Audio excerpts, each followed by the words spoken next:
Welcome to the Lightskins podcast. I'm your host or producer. My name's Joseph Ramirez. Your stars of the show are gonna be. I'll let them introduce themselves. How about you go ahead and start, Ryan? Um, Hello to the channel. It's been a while, but I am back and I'm bringing my podcast back from about a year or a year and a half ago. The Light Skin podcast. I had it on a separate channel for a while and I posted some excerpts here or there on the main channel, but I never posted the full episodes on the IB channel. But after some discussion with the producer and my co-hosts, we're deciding to bring it to my channel and we are rebooting it. So the Light Skin podcast is on IB. You know me, Ryan Bevins, and I'll throw it over to my co-host and partner, Bryant Valdez. Say what's up. What's up? What's up? We back and better. You know how we do it. So yeah. Got anything else to say, my guy? Or are you keeping it short and sweet? Short and sweet. Short and sweet. I like it. We're really excited to be bringing this podcast to you guys. It's honestly for us, it's just exciting to be doing it. We've been having fun just starting this first episode. But anyway, let's get started.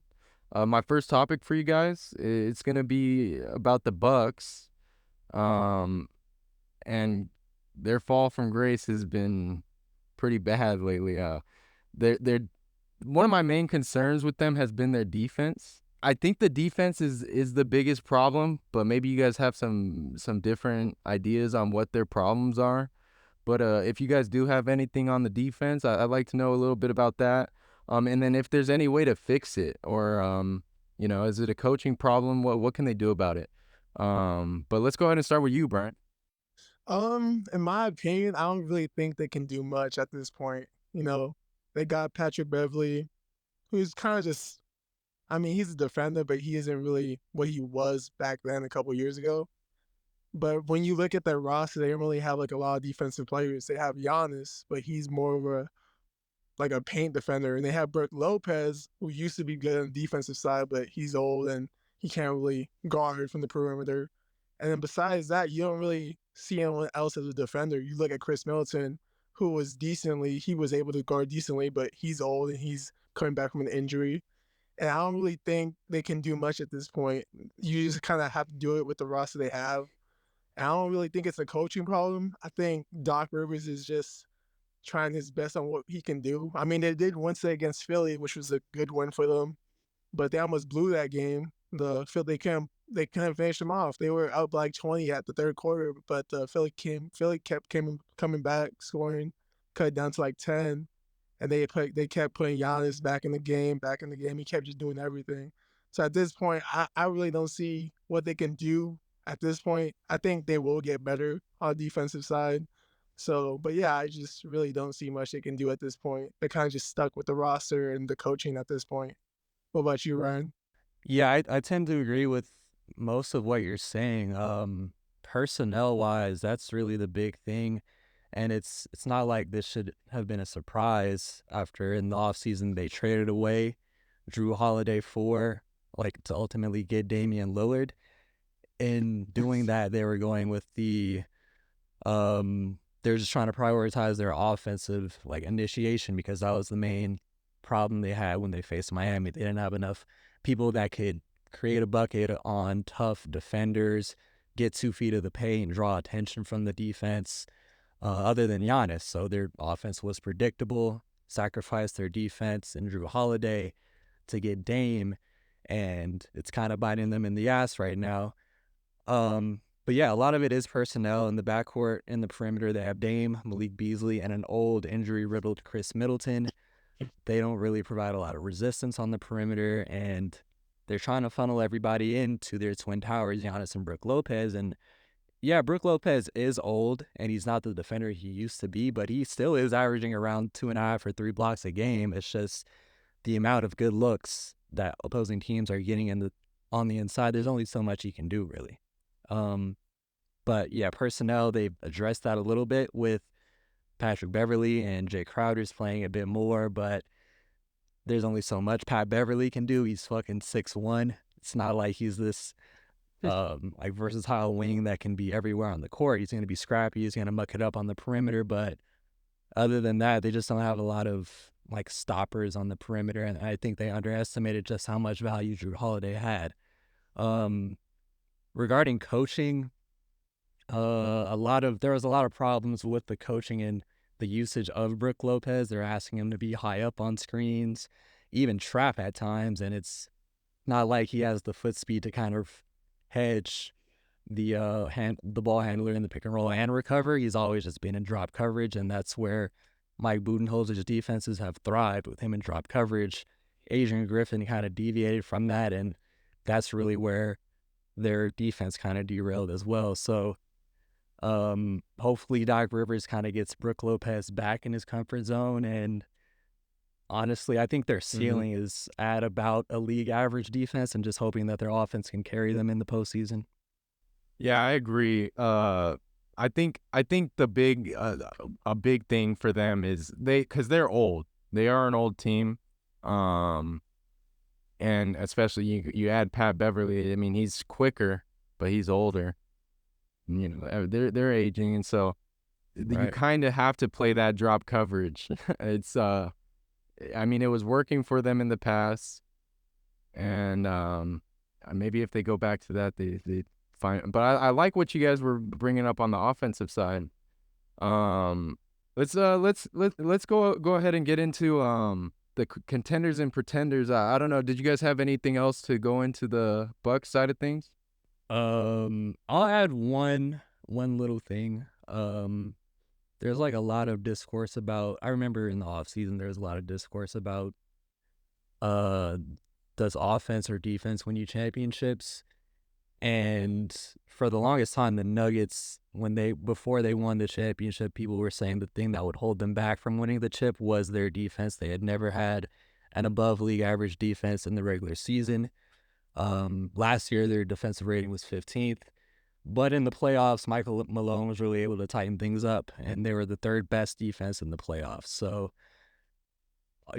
struggles defensively in the regular season doesn't always relate to struggles defensively in the postseason. There's adjustments that can be made, better matchups that you might walk into. And I think that's going to be kind of what Doc Rivers will have to follow, that plan of action that the Nuggets had. So I think there still is chance for them to be a championship contender, which we will dive into, but it's just really going to come down to them tightening up on the defensive end in the postseason, even though they haven't done it in the regular season. Agreed. Anything you want to add on to that, Brian? Nah, that's pretty much it on that topic. Okay, let's go ahead and get into the contenders or pretenders. And what I'm gonna do here is I'm gonna go through a few teams, and you guys are gonna give me some of your input on whether or not they're a contender or pretender. If you don't have a ton of input on them, we don't have to spend a ton of time, but I do want to get into quite a few teams here. The first team I'm going to start off with, get the ball rolling a little bit, is going to be the Suns. And we started off with you earlier, Bryant. Let's go ahead and do Ryan on this one for to kick it off. I like it. This is a spicy one to start off with, and I might have a spicy answer here. I'm going to say they're a pretender. I don't know if Bryant is laughing in the background or if he's nodding his head, but I know Kevin Durant's his guy, but these Suns are pretenders, and it's mainly due to their third link in Bradley Beal.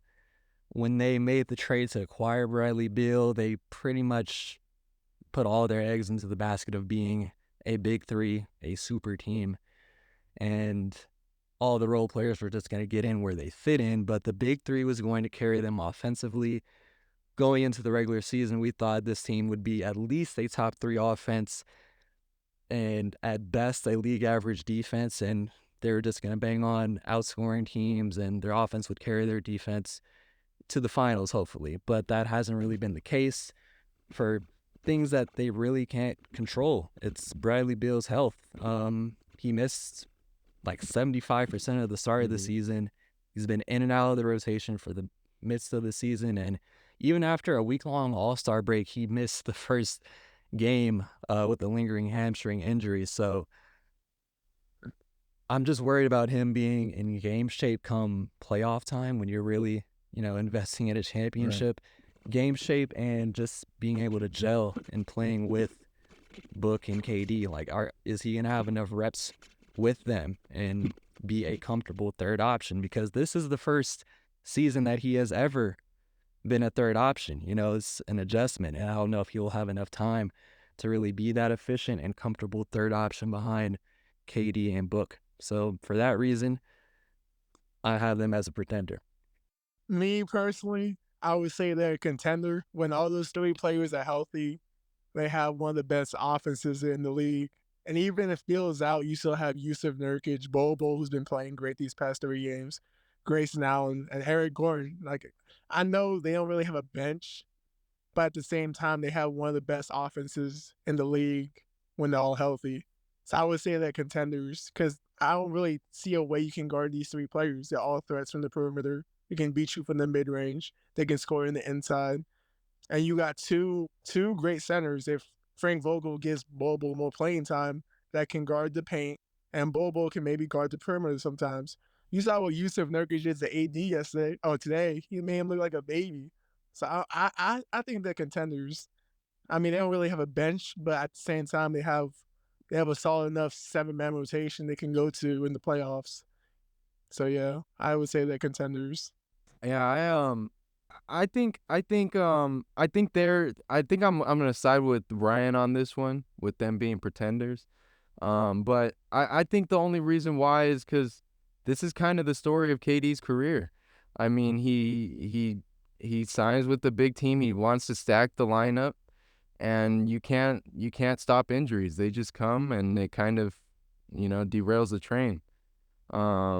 But I think we've kind of wrapped up the Suns. Let's go on to the next team. It's going to be the Indiana Pacers. And then let's start this off with you, Brian. On the Indiana Pacers, I would say they're pretenders. I don't think they're going to do much in the playoffs. I mean, Siakam hasn't really been playing up to the level they thought he was going to play. And Tyrese, who's coming off an injury, he's been struggling to get back into what his usual self is. I would say, for me at least, they don't really have a solid enough team. I mean, I'd say maybe in a couple years they could maybe be a contender, but not at this moment. I can see them easily being bounced out by the Cavs or you know someone from like the top 3 seeds. I can easily see them getting bounced out in the first round, easily. I'll second that. I don't really have too much else to say. They are pretenders. I think they are a year or two away as well. Maybe a full season of camaraderie between Halliburton and Siakam as this new dynamic duo. And sooner rather than later, they need to add some defensive personnel to this team because this is one of the more efficient offenses in league history, you know. But they can't stop a thing. And they're hoping that Pascal can turn that around with half of his season, but that's really expecting a lot. And they're really going to have to dial in on the defensive end, add more defensive wings, some more defensive versatility if they really want to be viewed as a serious contender going forward. Yeah, I think we're all in agreement here. They really don't defend a thing. Their offense is the number one offense, but even that's not that fun to watch in my opinion. I mean, Tyrese is, but that offense is, I mean, it's quick. But anyway, let's get into the next team. It's going to be the New Orleans Pelicans. Let's start with you, Ryan. I think they are pretenders as well. This definitely is the best season the Pelicans have had in this Zion, Brandon Ingram era. But I think there's a ceiling on that season because Zion, he's been really good, especially as his shape has gotten a lot better. He's probably played himself into shape ever since those Stephen A comments, and he's looked a lot better. He's looked a lot more spry, even putting in more effort on the defensive end. But I don't think he is as dominant of an offensive player as we would have hoped he could become, like as this number one pick. A lot of people like categorize him as a potential generational talent, and it's not looking like he can get to that as of right now. Hopefully he can prove me wrong, but I don't think he can get to the tier of being a number one option or best player even on a championship caliber team. So for that reason, honestly, you're only really going to go as far as your number one player will take you. And I don't think he can take the Pelicans to being a serious contender. So Pelicans, I have them as pretenders. Same as well. I don't really see them doing much in the playoffs. Even if they make it, they won't get past the first round. I don't see them being the Thunder, the Clippers, or the Nuggets. I don't see them being any of those teams. All those other teams have a better team than the Pelicans. And when you they don't really have like a bench to begin with, to be honest. They have a great starting lineup, but when you look at the bench, they don't really have anyone coming off there. So I would say, yeah, pretender. I think they do have a lot of upside off their bench because of all of Oh yeah, the first round picks they garnered from the Drew Holiday trade to the Bucks in 2020, and then from the AD trade eons ago.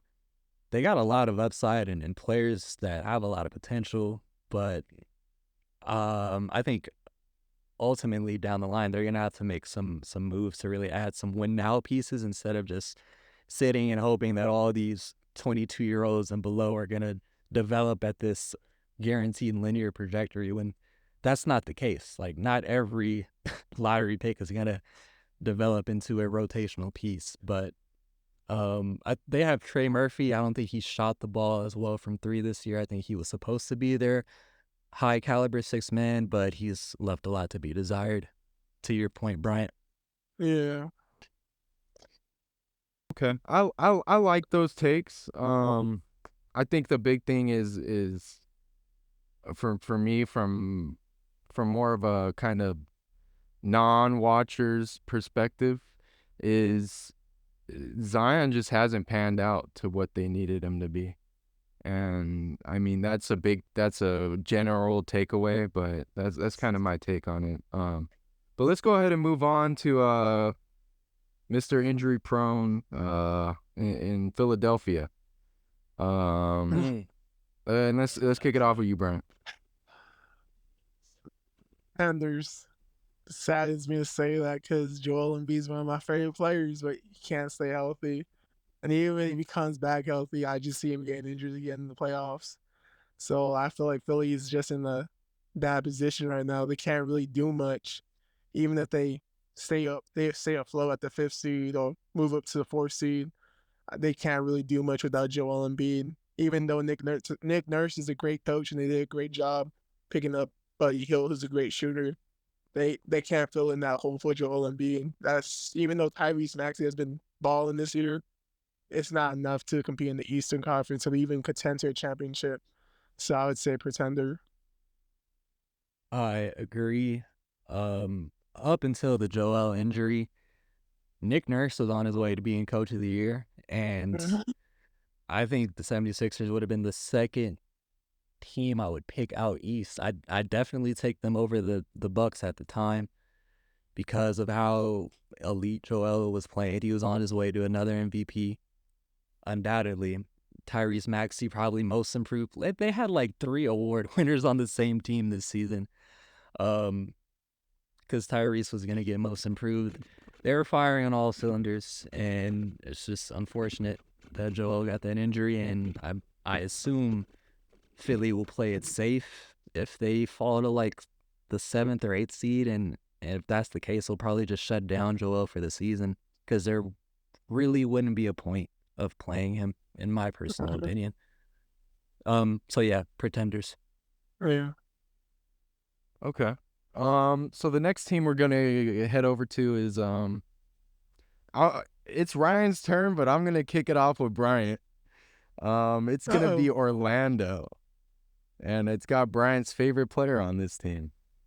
Let's go ahead, Bryant. Who? And Mr. Who's Paolo my or favorite? Pablo. They're a great team. I actually like the team a lot. They have a lot of good pieces, but they're gonna get bounced out in the first or second round. The first round most likely by the Celtics, but yeah, it's not really saying much. I mean, they're a couple years away. I'd say maybe 2 years, maybe a year if they can get maybe another player in the offseason or make a trade. So you can pair someone that with Paolo, Venceros, whoever his name is. Goodness, right?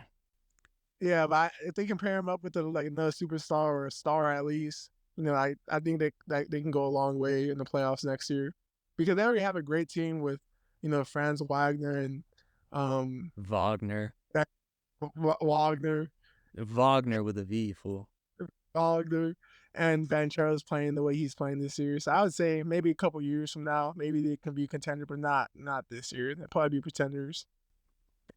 They need a starting caliber point guard, an offensive minded one to be exact. Because their defense is really good. Like Paolo and Franz are two very, very versatile, positionless defenders. Like the two of them can each guard 3 to 4 positions on the court. Yeah. Wendell holds down the paint at an adequate level. They just really need some more efficient and more prolific guard play. Like they're trying to ask Markelle Fultz, Jalen Suggs, and Cole Anthony to be the marquee guard to really initiate offense for them, and it's not really that's not really their ceiling, and they could stand at more shooting as well. But I mean, that's some nice building blocks with Paolo and Franz. I think when they get that ideal starting point guard next to them, then we can talk about them entering contention. But as of right now, pretenders. Good season for them though. Yeah.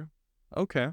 So I like the takes. The next team we're gonna go into is gonna be with the Smiling Assassin.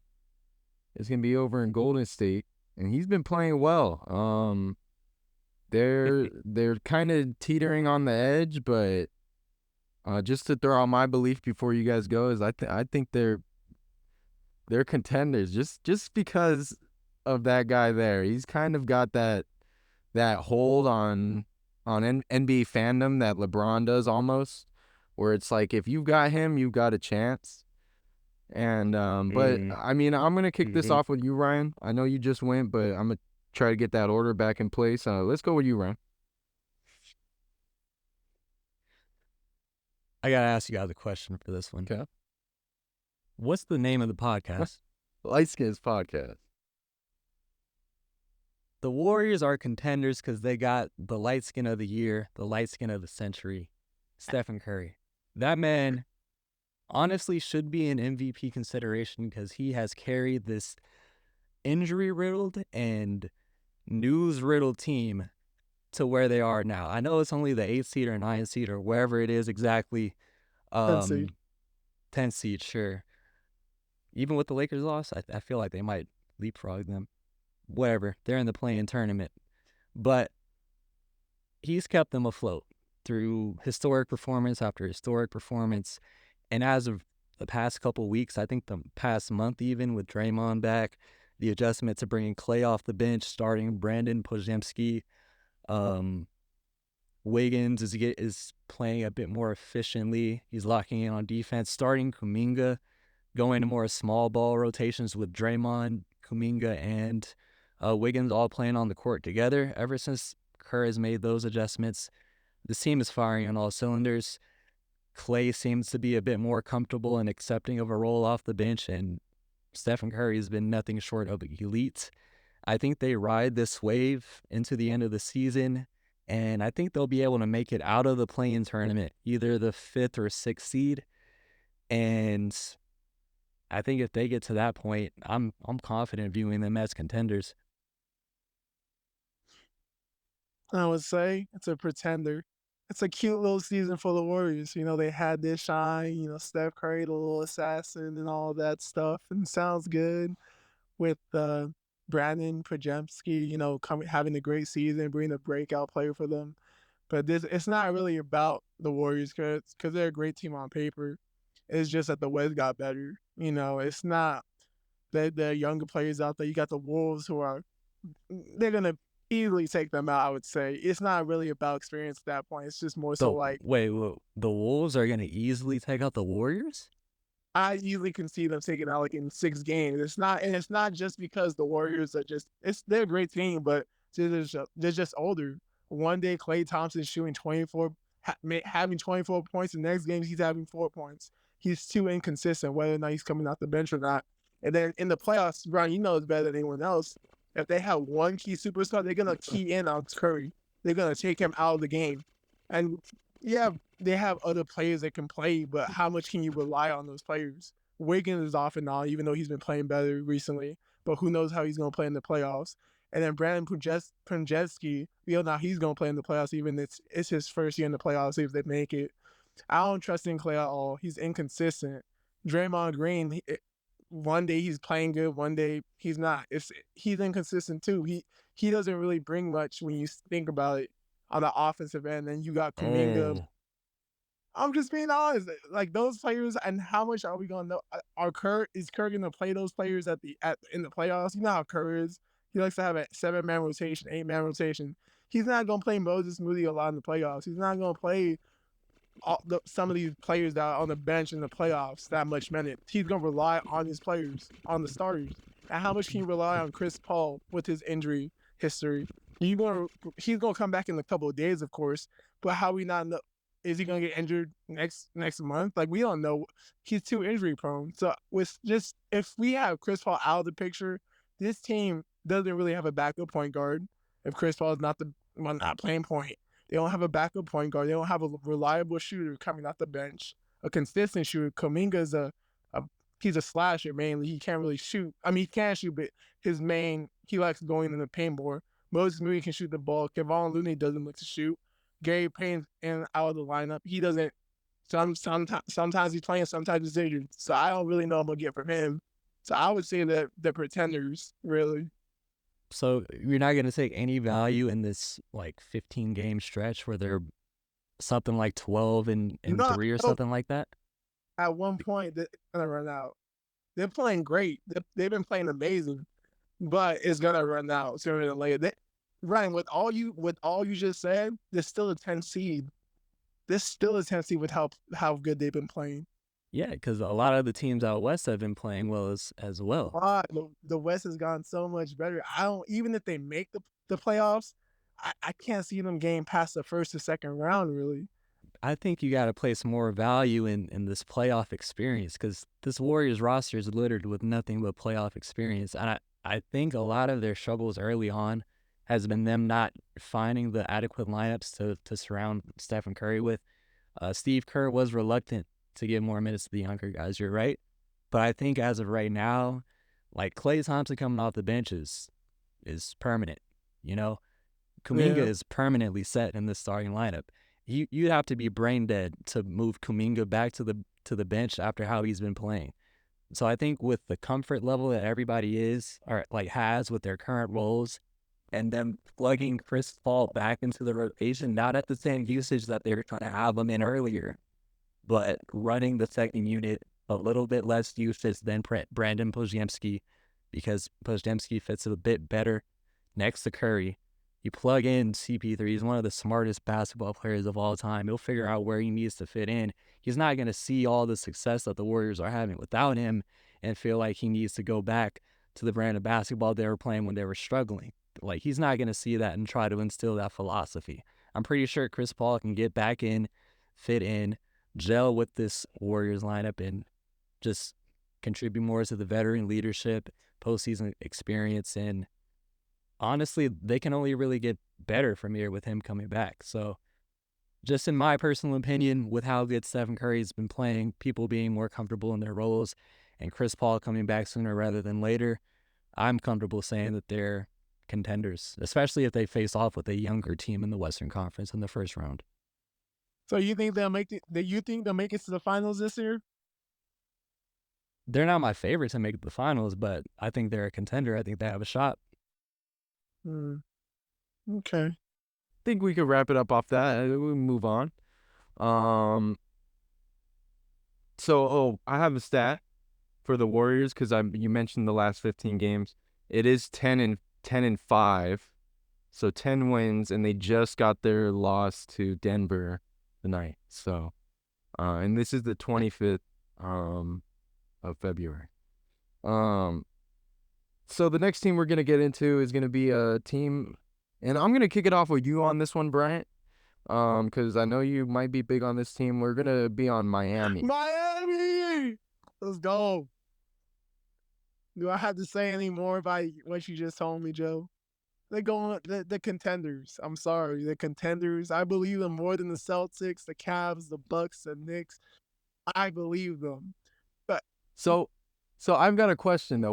What's your difference between Miami and you believing in them, and you can't just give that belief to Golden State? What's the difference between the because two they've teams for you? done it. They did it last What? year. They did it the The, previous year the before. Warriors have done it. Last year. The Warriors have done it. Okay. Let me rephrase that. Okay. The Warriors have done it more so. They actually have the rings. The Heat just have I know. appearances. I'm just talking about from coming where they are. I mean, the Heat on the 7th seed. The Warriors have never been in this position before. I think they're just not going to be slept on, because in the past they've been slept on. Nobody's going to be surprised. Who's going to be surprised About who?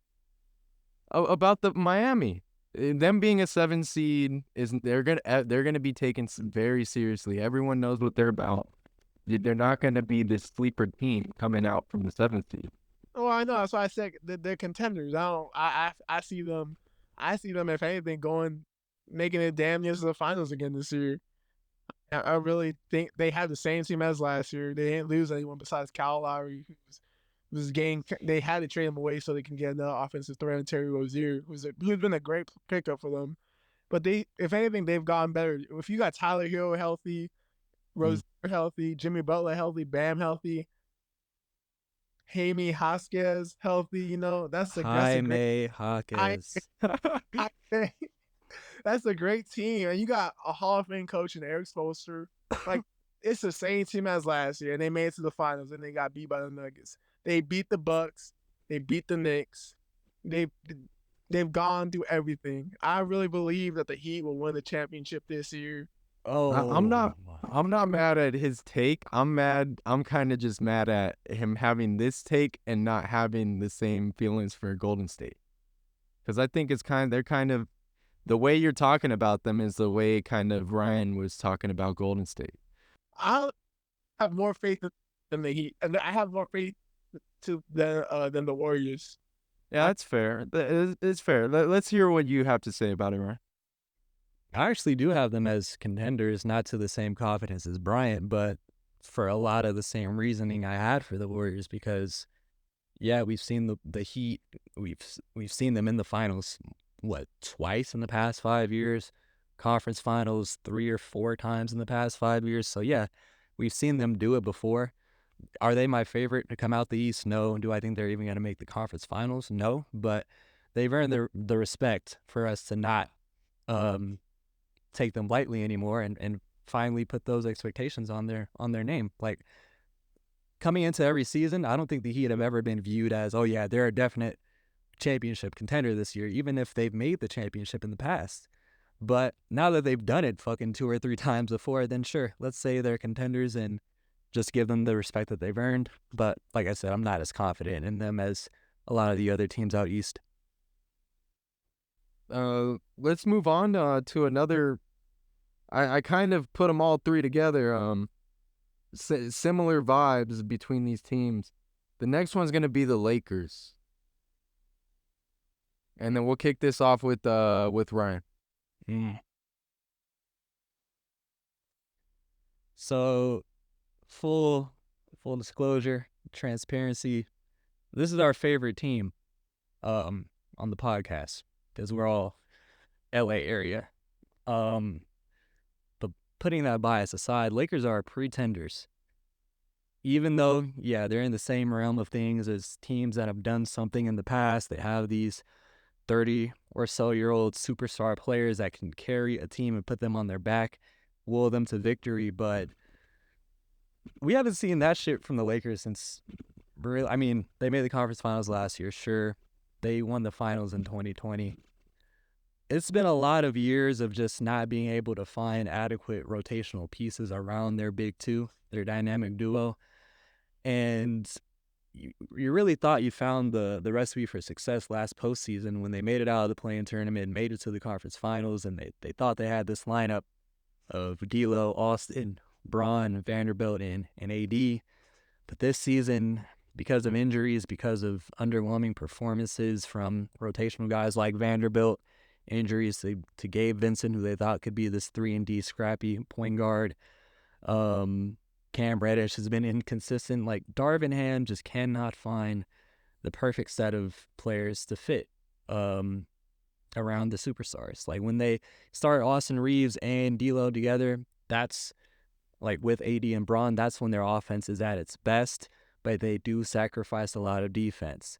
But when they bring one of either Austin Reeves or D'Lo off the bench and they bring in one of their 6'7", 6'8" versatile defenders that you hope can hit a three ball in the corner, like Taurean Prince, that's when their defense improves a bit, but their offense falls off the cliff. So Darvin Ham has not been able to find that adequate balance with the lineups, and I'm just going to say they're going to be pretenders this year. Yeah, I would agree. I can't really add much to it, but everything Ryan says, I agree with. I mean, Hope I'm wrong, though. can't really say much or add anything to that. I mean, that's spot on right there. All right, let's move on. We'll stay in LA and we'll go on to the Clippers.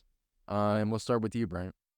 I say the contenders for sure. I mean, they just same thing as the Suns, but I feel like the Clippers more so have a better team all around than the Suns. But I can see them easily going to the finals this year with the way Harden's been playing, George and Leonard and Westbrook, man, just the sacrifices they made, all of them to just play a lesser role so everything can work. I think that just shows like they're a true championship contender this year. I mean, they're playing the best ball they've all been playing. Kawhi's finally healthy. PG's finally healthy. They're not taking no rest days, no load management. Tyronn Lue's having them play every game. It's about time. But I really can see them playing, making it to the finals this year. I don't really see no other team from the West beating them besides the Nuggets. But that's because they have a great team too. But besides the Nuggets, I can't really see another team being the Clippers in the West. What about you, Ryan? Yeah, definite contenders. I just want to touch on something you said. Do you have them as like in the same tier as the Suns, or should I say, do you have the Suns in the same tier as the Clippers? No, I would have the Clippers above. Like clearly a tier, like a clear tier above the Suns, right? Yeah, I'd have the Clippers. Okay. I just wanted to make sure. Yeah.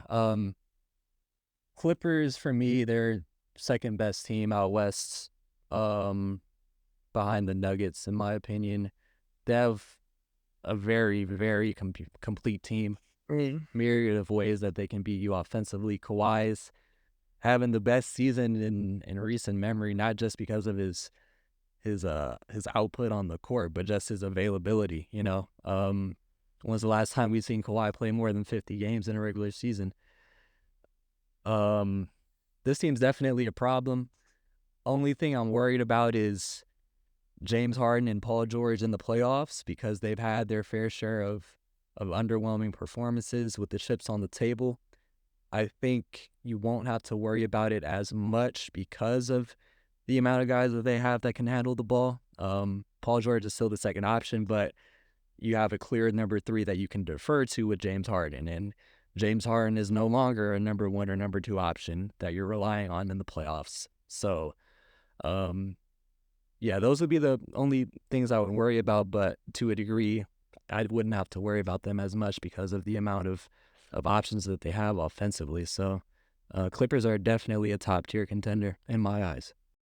Yeah, I think there's really not much to say on the Clippers because they've just been playing out of their mind. When they first started this big 3, but I mean, I guess a big 4 if you really want to go that far. Name-wise, big 4. Yeah, name-wise, big 4.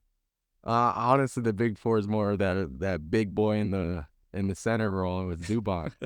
he's really good. But yeah, they're contenders, absolutely. I think there's nothing else to say about them. Let's go on to another team. They're in the East, and they've got a good record right now. It's gonna be Cleveland, and I'm actually curious because it's kind of like Utah East. But I'm curious to hear what you guys have to say about them. Let's start it off with Ryan. This was one of the harder teams. Like I made notes on this team, but with the same notes I listed, I was going back and forth to where I put them in pretenders or contenders. I probably went back and forth 3 or 4 times, but I'm even hesitating now, but I finally said that they're going to be pretenders.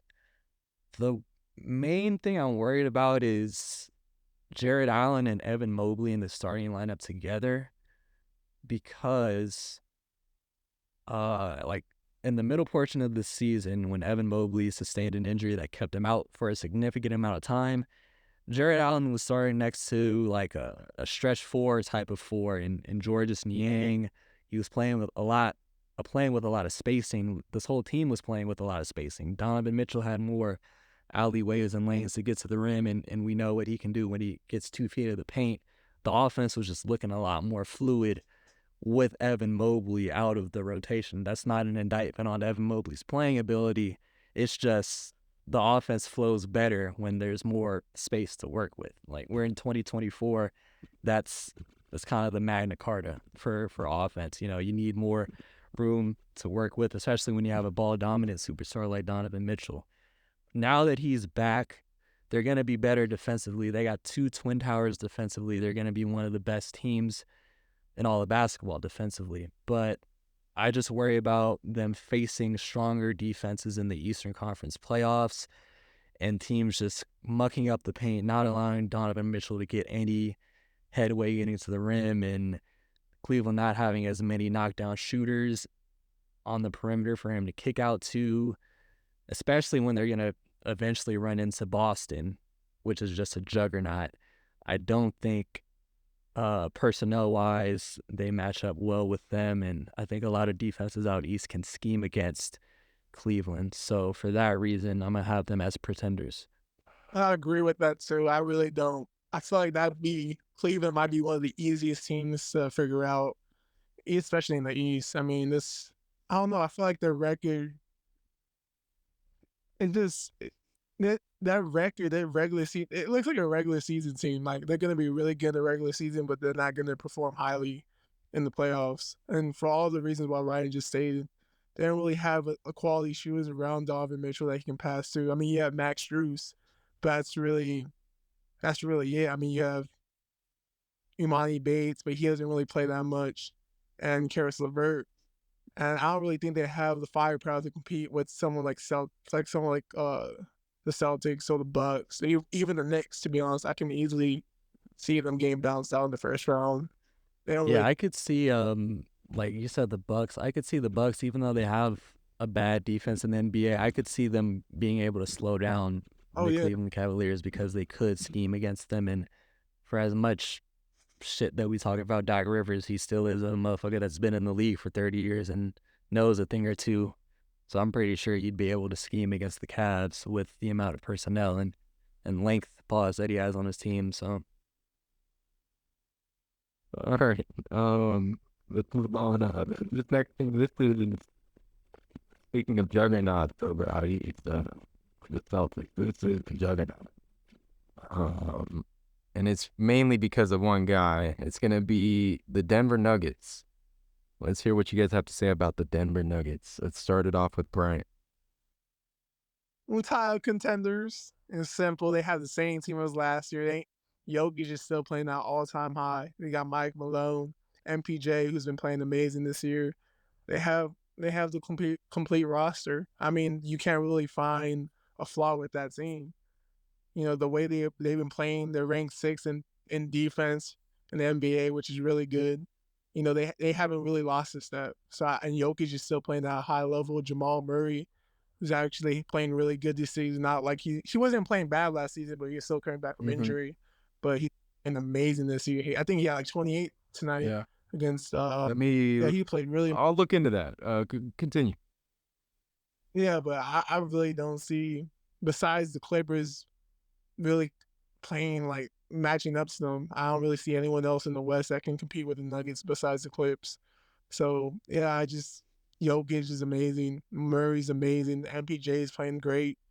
They have the same roster as last year. They can't really do much. I mean, they just gonna play really well in the playoffs. So I really have them as a title contender this year. Who else you run?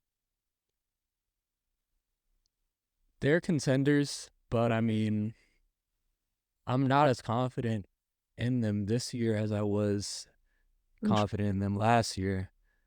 I don't think they've shot the ball as well this year compared to last season. I think KCP was shooting at an insane clip last year. He was definitely far above 40%.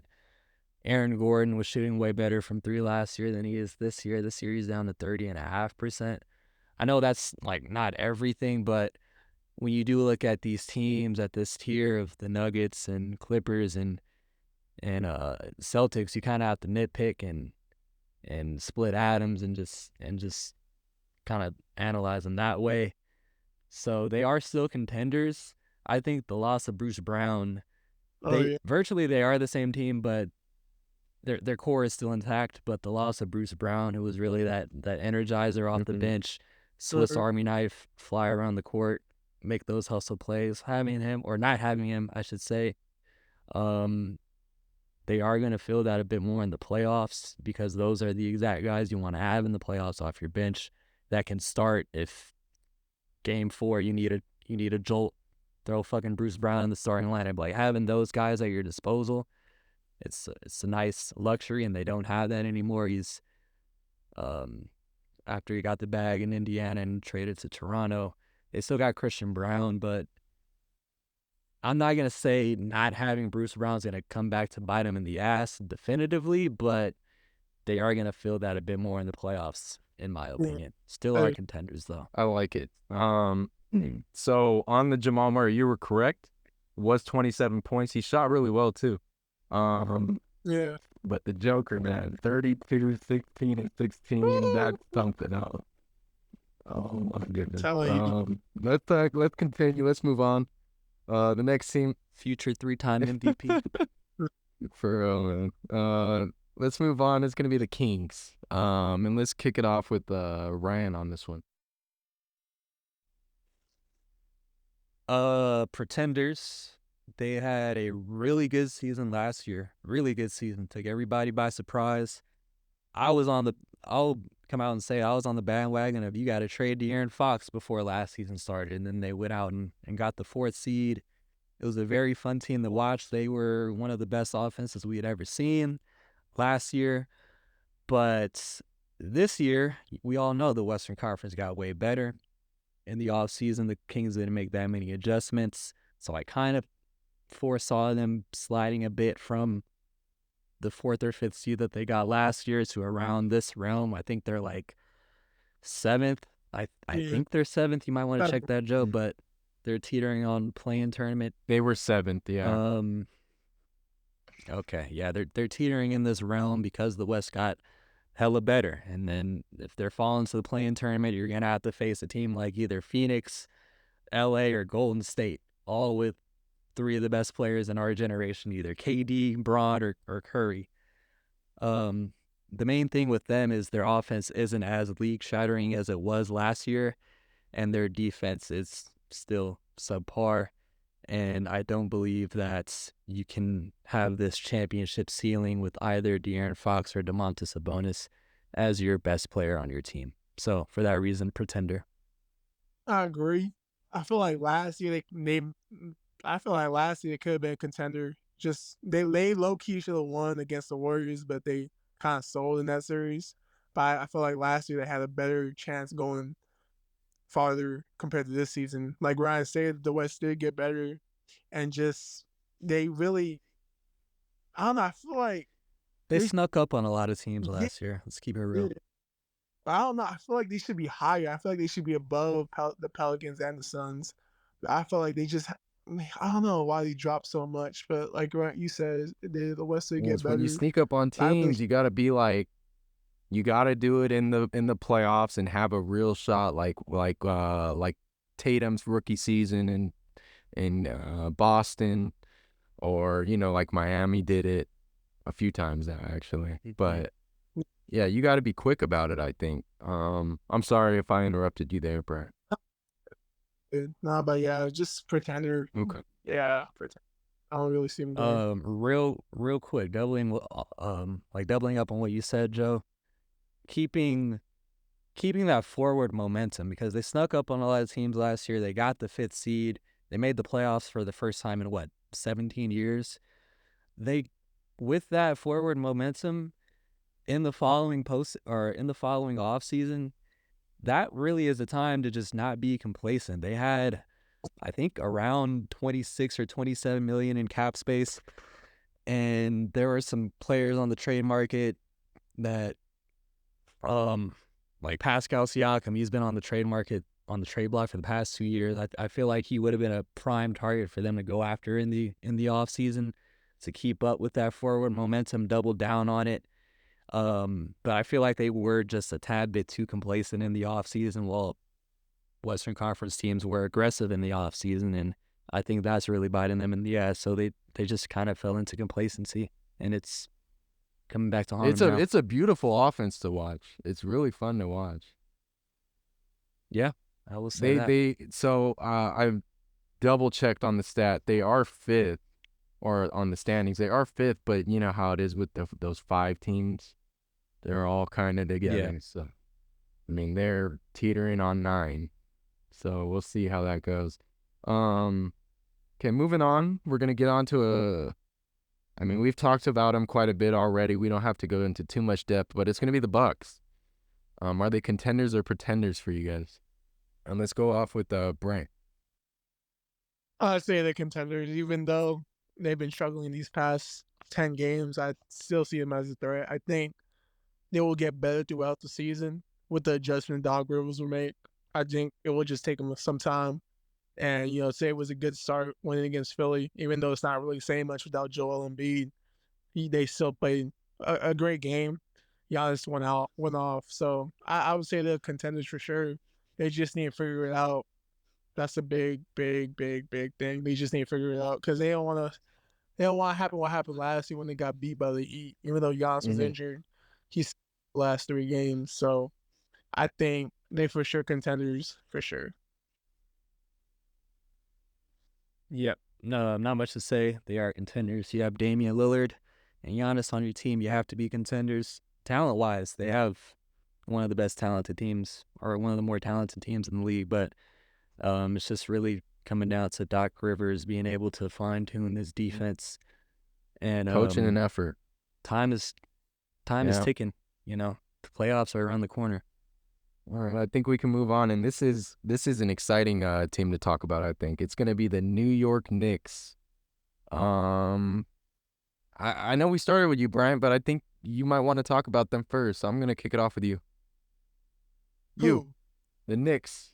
They're contenders. Oh man, New York City's going crazy, man. Oh shit, man! I'll tell you what, man. They might be. They have a really amazing team. Jalen Brunson's been hooping.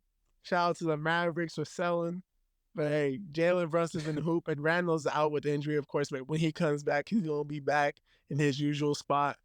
They got great coaching, Tom Thibodeau. The only thing that concerns me with him is that he does like playing his players a lot of minutes. That's the only concern I have with him. But besides that, they have an amazing, amazing team. With the trade they made to get Alec Burks and Bogdan Bogdanovic, that was a big pickup for them that adds more in Brunson. So that was a great pickup for him. But yeah, for sure, contenders. I can't really see anything going wrong unless Jalen Brunson gets injured, something like that. But I really see them going far in the playoffs this year. What about you, Ryan? Pretenders. What? All of what you said is spot on. They have the best trade deadline out of any team by far. They have an incredibly deep team. When most teams go down to like an 8 or 9 man rotation in the playoffs, the Knicks can still play 10 or 11 because of the amount of bodies, the amount of playable bodies, and just impactful role players that they have on their team. But with that being said, it kind of just boils down to a couple things for me. Julius Randle, I think that injury is still up in the air. Originally, he was supposed to be out for only a couple of weeks, but I don't think there's a guarantee that he's back before the the playoffs start. Joe, you might want to double check that, but yeah, his health is up in the air. But they've been playing great without him, though. Don't you think? They've been playing great without Randall. Yeah, they have been playing great without him, but okay, without Julius Randle on the team, who's their number 2 option? OG and Nobi. Do Oh you no, think a team? Dante Dividend, whatever his name is. Well, Do you yeah, think a team with OG Anunoby or Dante DiVincenzo as a second option can really be a serious championship contender? Like a serious, I like the Knicks are a cool team to root for. They got all the hype right now. Jalen Brunson's playing out of his mind, but like maybe it kind they of just boils down to that for can make me. conference finals. Don't you think they can easily make the conference finals? I wouldn't say easily. There's a lot of teams you got to go through in the East to get to the conference finals. Yeah, yeah. That's one thing. Julius Randle's health is up in the air for me. Well, I mean, it is up in the air. I don't know when he's going to be back. And Jalen Brunson,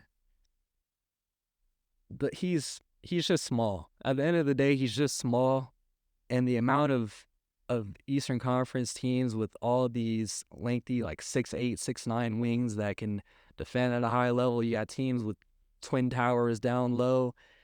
If you're going to be relying heavily on Jalen Brunson in a 7-game series against teams like I know they dogged the Cavaliers last year, but it's still a tough team for him to consistently get buckets on. They're going to pack the paint on him. They're going to make him the point of emphasis defensively.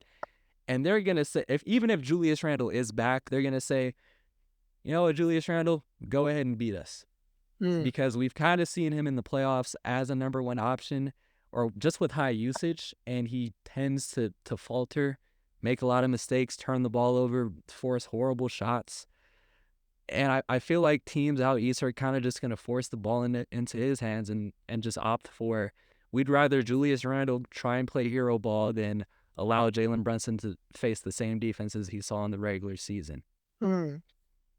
So for that reason, I got them as pretenders. I mean, it's a very fun team to watch, and they're a really cool underdog to root for. But I think at the end of the day, Jalen Brunson's going to have a bit too high of a workload for this Knicks team to really consistently like get offense against like more impactful defenses the further they get in the playoffs. Yeah, I get your concern. I see why. Yeah, so on the Julius Randle, he's reported to be coming back mid-March, so maybe 3-4 weeks. Damn. We'll see how that goes. And then also I wanted to bring up a point because you brought up the Thibodeau doing how he plays his players a lot of minutes. The minutes, yeah. There's kind of a thing, and maybe we get into it on another episode, but is it that much of a problem? Because they've got all the things they need to be playing high minutes. So now is a better time than ever for him to be playing his players high minutes, I feel like. Well, you just don't want an No, injury I get it. But nowadays the main players are playing with high minutes when they didn't have all the technology they have nowadays. But like I said, that's a conversation for another day, but just kind of a thought. Let's get into the next team. And this is another interesting team, and this is gonna be out west. And it's gonna be OKC. And we'll go ahead and we'll kick it off with Ryan.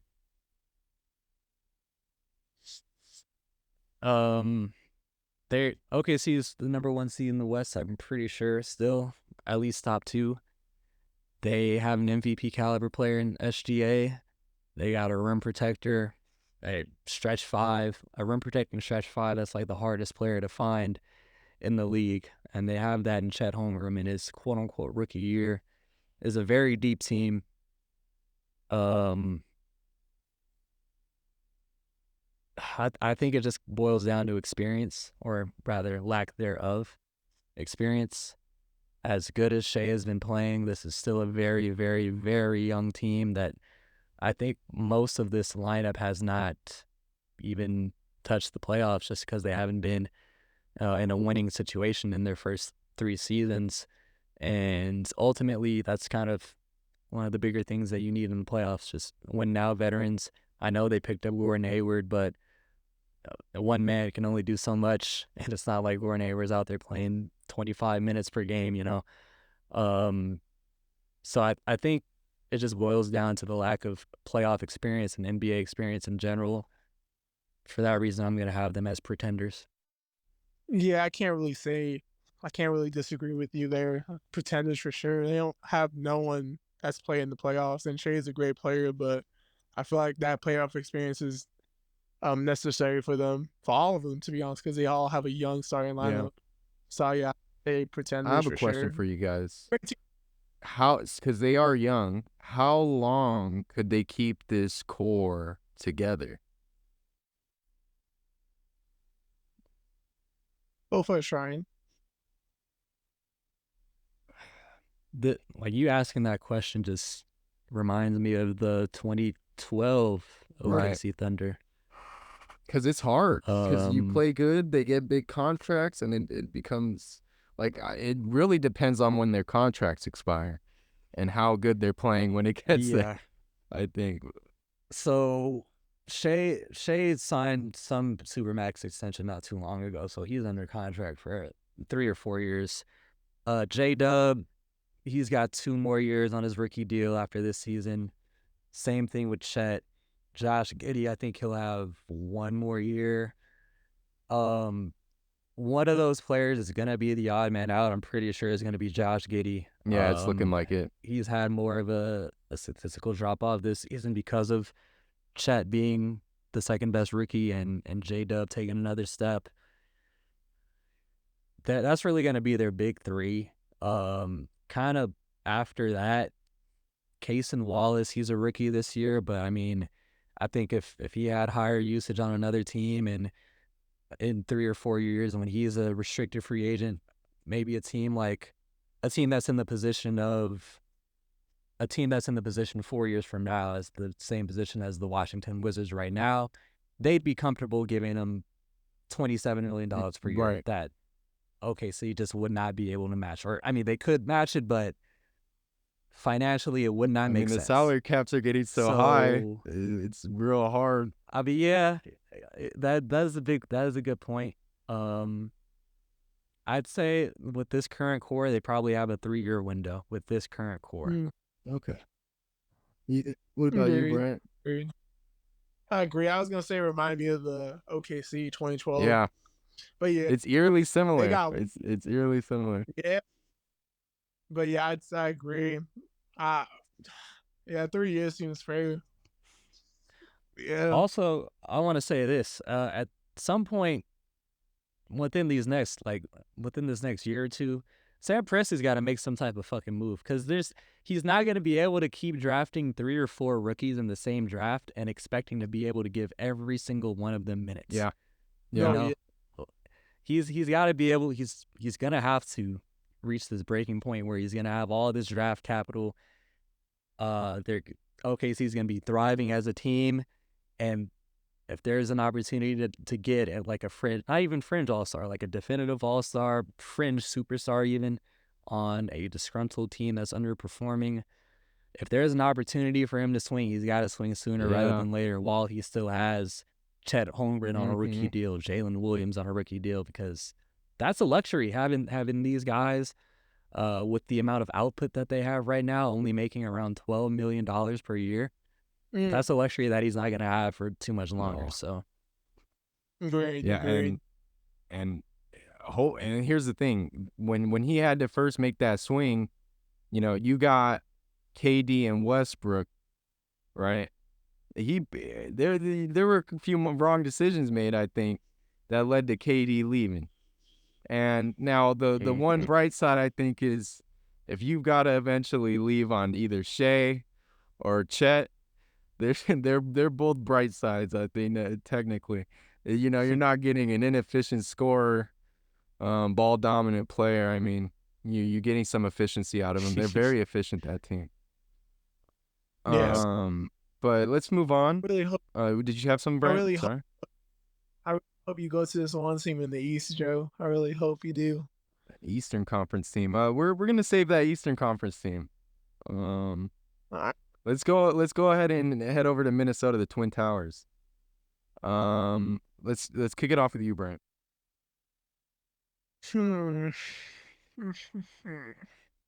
That's a tough one. I kind of contemplate because they're a great team and they have one of the top 10 defenses, I think, in the NBA, Joe, if you can check Yeah, that. I'll check it. But They got the best Yeah. defense by Yeah. far, best defense. I want to say a contender, but I don't know. I'm on the fence on pretender or contender. I'd say, I really don't know. I can't really. I'd say contender, but barely a contender, and just because I don't know if they will take it Mm-hmm. as serious as they think. You know, I don't, if that makes sense. I don't know if they realize how serious it is. If that makes Man sense. said he Like was Cat, playing game one with his left hand. yeah. I mean, like you're saying something like that. Bro, come on. Uh, I mean, I don't think he said that yeah. about the playoffs, but I'm just saying he's just a No, troll, bro. That man is a troll. yeah. No, I know what you mean. Yeah, but I really don't know. I really want to lean on Ryan more so on this one because I can't really decide if they're a contender or pretender, to be honest, because they have a great team all around.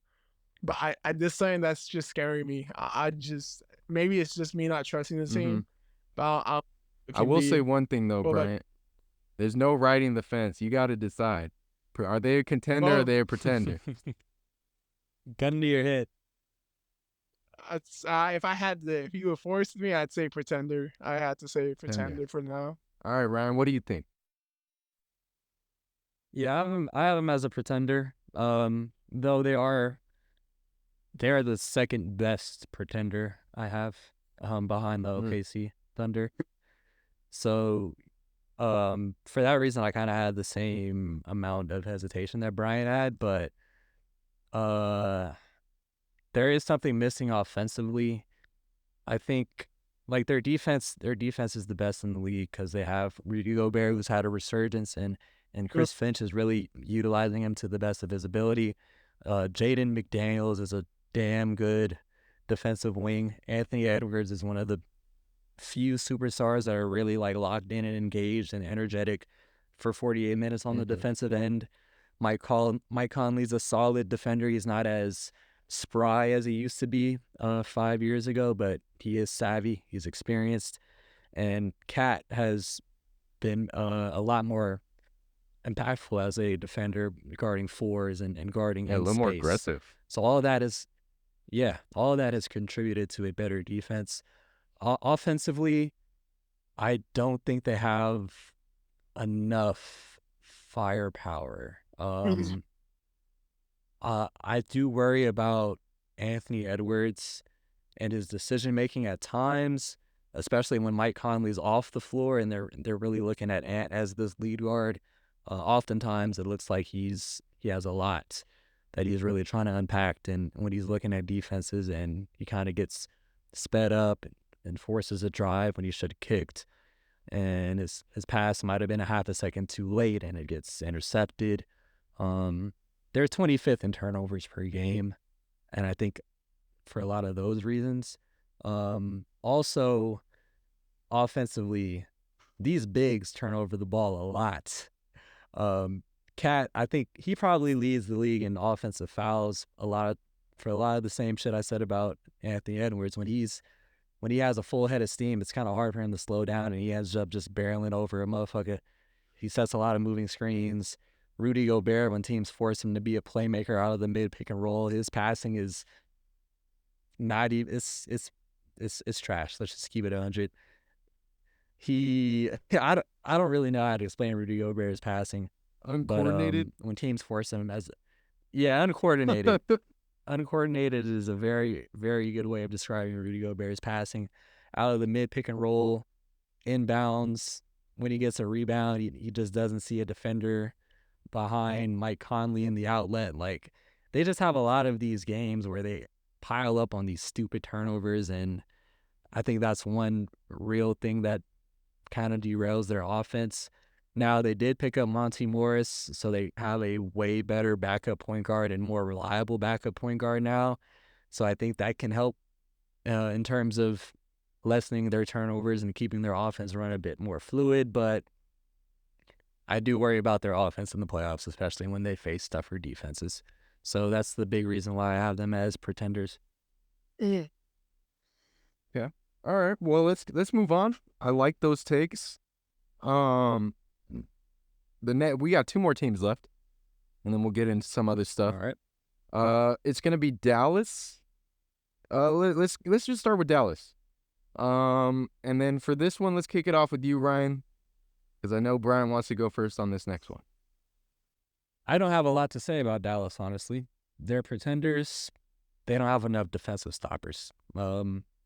They have 2 all-world offensive talents in Luka and Kyrie, and Luka's gotten way better in terms of deferring a bit to somebody and playing a bit off ball and allowing Kyrie to cook when he deserves the opportunity to cook.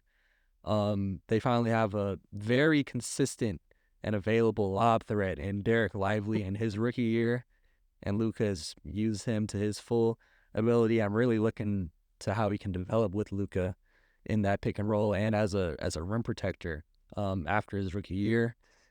Nice pickup with PJ Washington and Daniel Gafford, but I just think at the end of the day you need some goons on the perimeter if you're going to survive in the West to guard everybody that's on the perimeter on these teams out West, and they just don't have enough. Too many weapons. And There's too many I don't weapons. think Dallas can counter that. So pretenders. Agreed, pretenders. I like the pickup that they had with PJ Washington and Daniel Gafford. Those were 2 pickups they needed, and that's going to play a big part in them going further. But I really can't see. I mean, they're the 7th seed. I think Joe can check on that. I think 7 to 6. But So the Dallas is at the 8, but they're in that teetering 5 teams. They could be anywhere. Yeah, teams are like a half a game between 5 each other. and 9. Yeah, Yeah, I'd say pretenders. Like, I can't really add much, but I see them going maybe to the 2nd round. They probably beat the 1st round, but I can't really see them going further in the 2nd. Yeah, Luka will give us a really nice first Yeah. round, and then we'll see about the 2nd. We'll see how it goes after. We'll move on though, Bryant, because I know you want to get into this team. It's gonna be the Boston Celtics. No way he said what I think he's gonna say. Yeah, I'm curious because I know you want to get into this, so let's hear it. A pretender. I don't trust in the phony baloney Tatum and Brown and Porzingis. I don't trust those people. Stop it. I can't. I just something in my gut. I don't know if it's what I ate these past couple of days. It ain't feeling right. I don't like the Celtics. I never liked them. I think they're a team that's never gonna get over the hump, even though they made it to the finals that lucky season. I'm not gonna lie, like, he should beat them that year. But that's a different story. But I have a funny gut in my feeling. I don't trust the Celtics at all. I don't care if they have the best team, the best defense. There's something in my mind, in my gut. I just don't like them. I don't trust Tatum.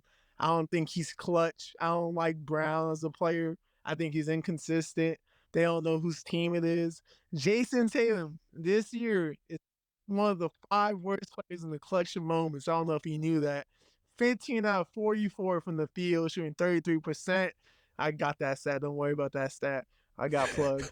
But I just don't trust Tatum. I don't trust Brown. Porzingis, yeah, he's having a great season. Even though he's not getting injured, he's playing well. But I just don't trust the Celtics. I think they're pretenders. They're phony balonies. Oh, yeah.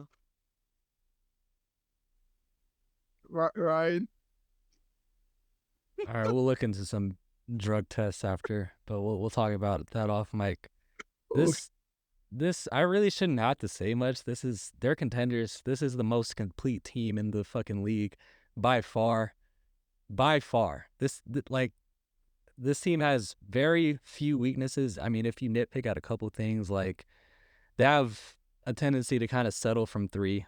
Sometimes they take way too many threes, and you're asking Jason Tatum and Jaylen Brown to just attack the rim more. You're both 6'8" and uber athletic. You should be attacking more, but I kind of think that's kind of just Joe Mazzulla's offensive scheme for them to space the floor as much as possible and get enough shots up. from downtown as much as possible. Analytics and stuff. Yeah, opens the drive up as well. Yeah. So that's one thing. Another thing, I feel like Jason Tatum and Jaylen Brown can play hero ball from time to time, and kind of force shots when they should just swing it and stay in their motion offense. But other than that, dude, this Bryant, I don't understand. Like, what the fuck? This team is complete. Defensively, nobody is fucking with them. They have Derek White, Drew Holiday, Jaylen Brown, and Jason Tatum as their perimeter quartet.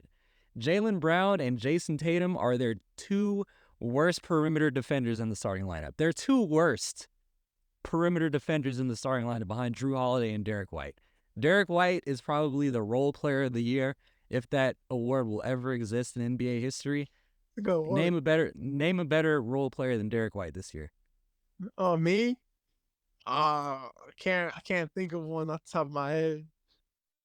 Derek White is role player of the year. Jason Tatum, this is by far Jason Tatum's team. I don't really know what you're getting at by saying we don't know whose team this is. I think it's clear that this is Jason Tatum's team. Jaylen Brown got the money though. He got that crazy come on, 300 for him. This is Come on, Tatum's man. team. We don't know.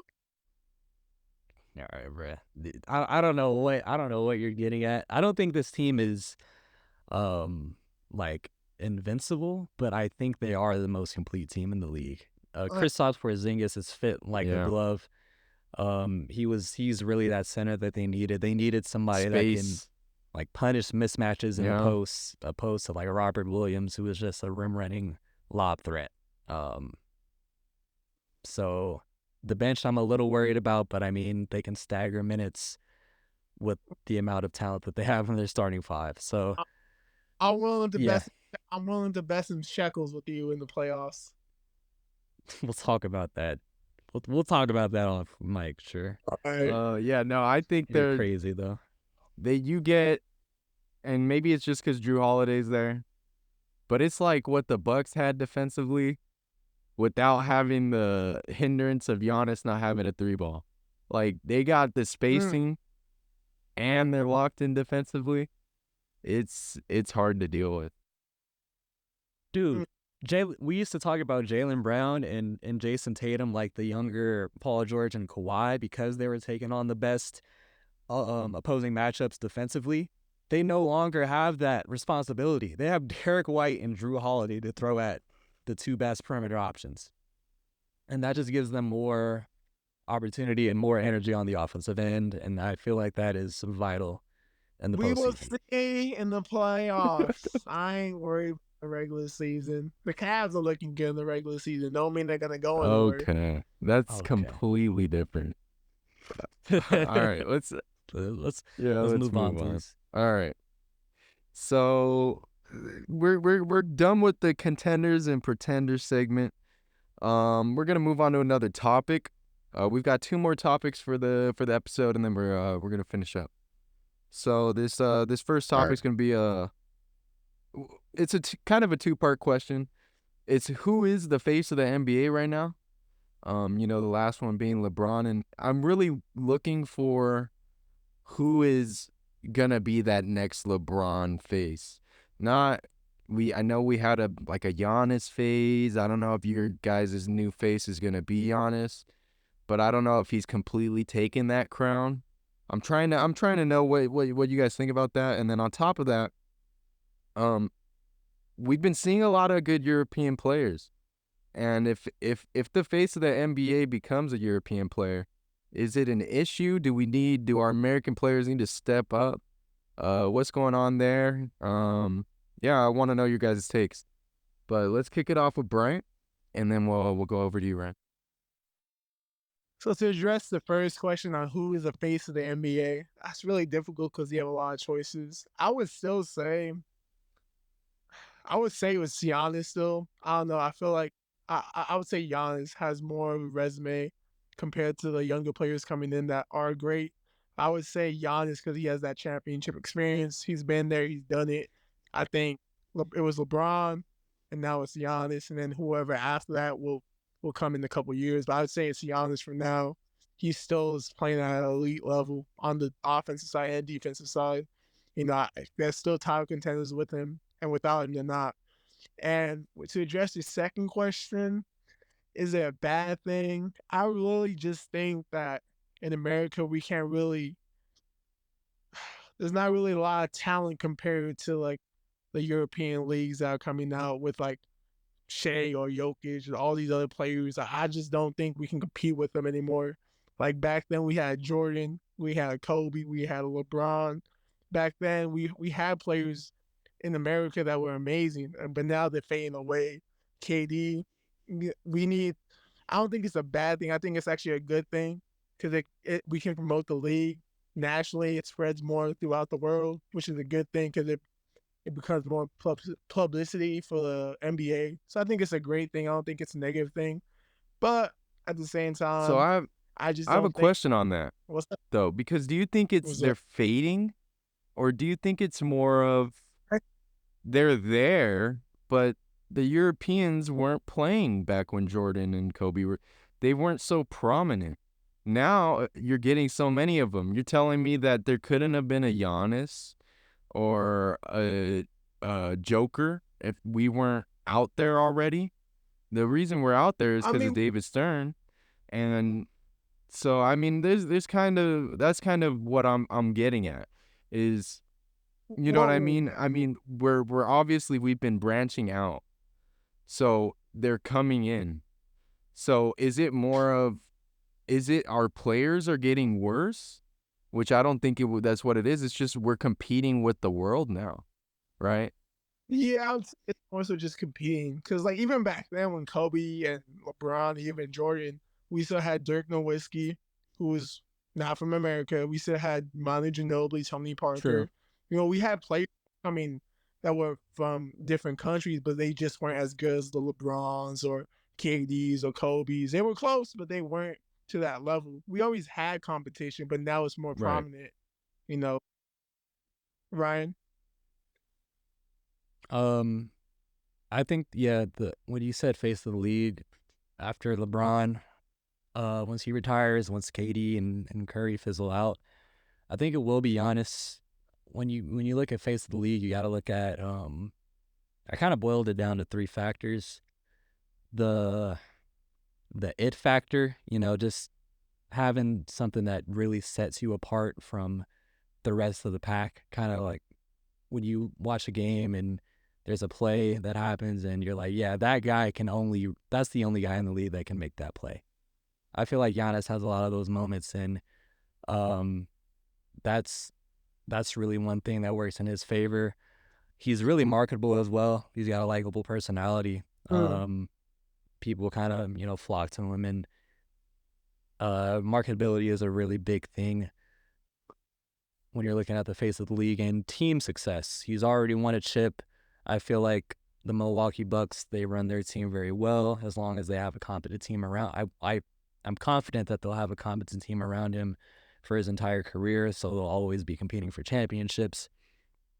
So I think he is more likely to take over as the next face of the league, over guys like Jokic, because Jokic isn't really that marketable as a player, as a personality. Doesn't have that exciting of a game. When you look at or you're kind of trying to gauge it with the fair weather casual NBA fan, they're not really wowed by what Jokic does. They just see a unathletic 300-pound white dude doing some passes on the fucking park on just a grand stage. But when you look at Giannis, that dude is a freak of nature. So things like that really help Giannis, and like comparing him to players around his age group. But I think he only has like a 3 or 4 year window of being the face of the league. After that, you're kind of looking at guys like Wemby, Luka, Ant-Man, and Tatum. I'll throw SGA in there. Mm. So I'll just add, like, after Giannis, I think the most likely guy is Wemby, because we really have not seen anybody like him at all. And in his rookie year, he's doing shit that I've never seen in front of my eyes. Yeah. In his fucking rookie It's year, insane. On It's low insane. minutes, it's So nuts. yeah. So fast forward to when he's playing around 32 minutes a game, he's gonna be doing even more stupid shit. The hype has been there since day one. Number one pick. He was the consensus number one pick going into the draft. We were all just waiting to see what team would get the number one pick. We knew he was gonna be number one. He's really marketable as well. If you kind of look at how well spoken he is in interviews, and he wants it. He's already got. Yeah, that's another thing. He always talks about wanting to take that mantle and being the best. He has a lot of those qualities that you would want, and when you're talking about somebody who is the face of the league, somebody who really wants to take on that onus and everything that comes with it. He's already got brand deals on deck. Like, marketability is a really big thing when you're talking about the face of the league, and Wemby has all of that. So Yeah, I'd agree. Last part was, is it bad for the league that they're international players? I don't think so. I don't think it's bad at all. I mean, at the end of the day, viewers are just gonna flock to whoever is popping at the time. I don't really think it comes down to them being American or international. If they are head and shoulders above the rest of their competition, then people are going to view. If they're doing shit that they haven't seen ever or in 40 years, then people are going to view. And I think it's good that these players are international, because like Bryant said, it kind of contributes to the marketability of the NBA around the world. And I think we're going to continue to get more international players that can have a chance of being the next face of the league. So I think it's a net I hope positive. I'm alive for when we got some international teams. I wanna get into the more of the soccer realm of this stuff, because I mean it's growing. It's really growing. But and then I had another point on because you brought up the Greek Freak. Both of you did. I do understand where he's at. He's the face of the league now. My only issue with it is it's kind of like I'm not sure how much the torch has been passed to him, because LeBron's not even so far he's not even in the play. He's in the play-in, right? And he's still kind of who you talk about. You know what I mean? So and Kobe was like that while LeBron was in the league too. But I'm wondering how short is his window? Has he become that face?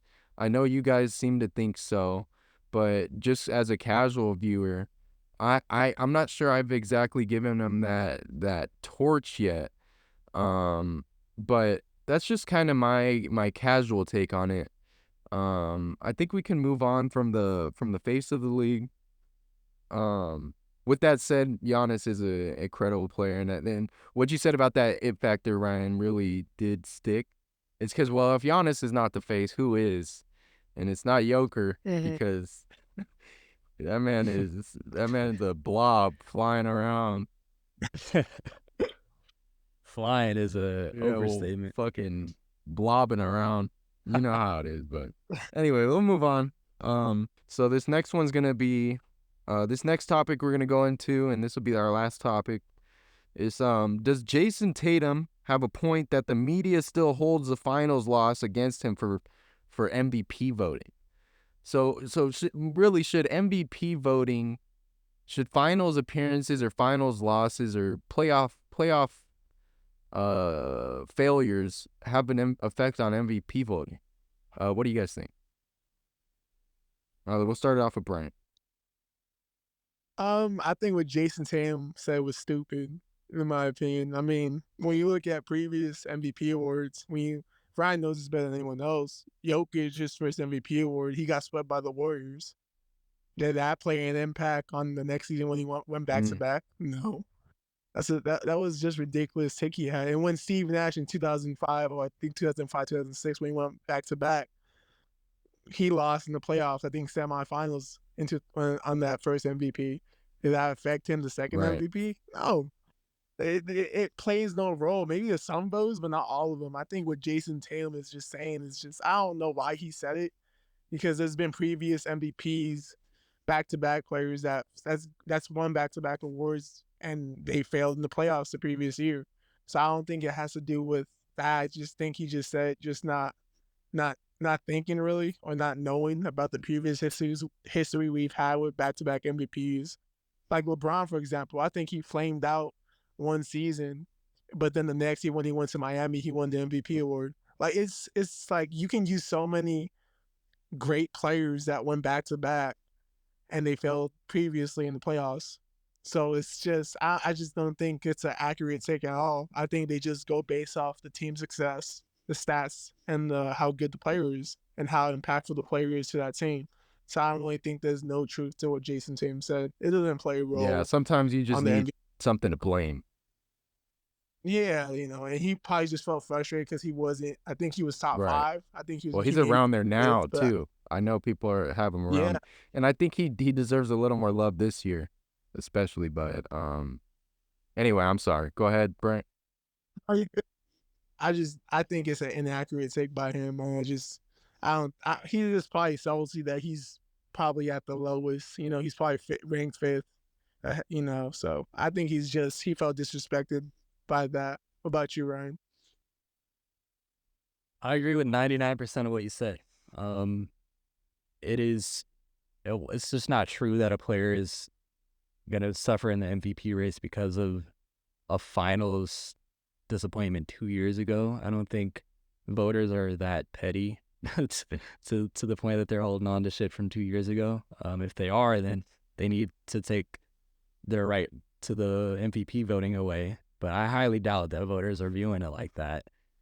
Um, Honestly, the reason why he's around fourth or fifth in the MVP race is that players on other teams, they have higher usages and a lot more offensive responsibility on their backs, Mm, especially compared to Jason Tatum, who's playing with Jaylen Brown, KP, Derek White, and Drew Holiday. Like, he's playing with a lot of talented motherfuckers that are making life easier for him offensively. He's still holding up his end of the bargain, but when you compare that to Jokic, who isn't playing with a single All-Star, Jamal Murray is All-Star caliber, but he's never really going to make the All-Star team because of the amount of talent in the West.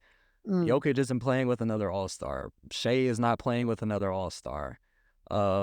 Luka, he's playing with another All-Star in Kyrie, but his team is nowhere near to being as complete as Boston's team.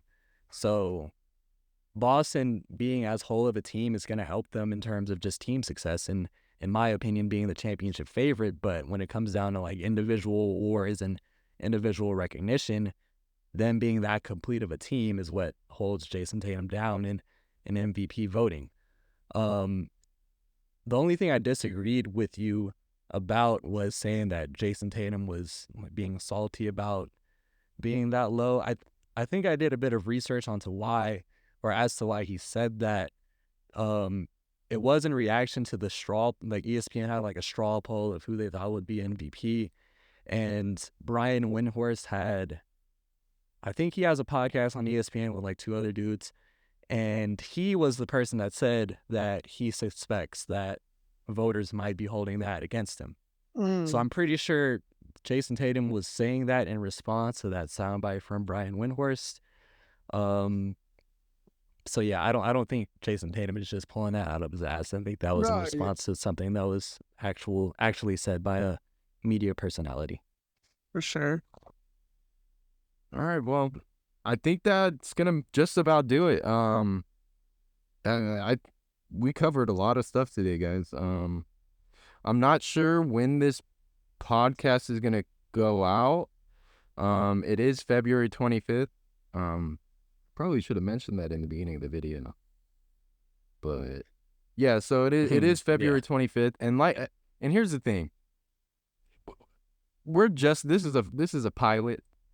And I bet even from an hour and a half, we've gotten better throughout the podcast. I mean, I felt a little bit of a vibe going as it went on, but uh, anyone that listens to it, if you got any kind of feedback, if you liked it, disliked it, whatever. I mean, we'd like to know any kind of input.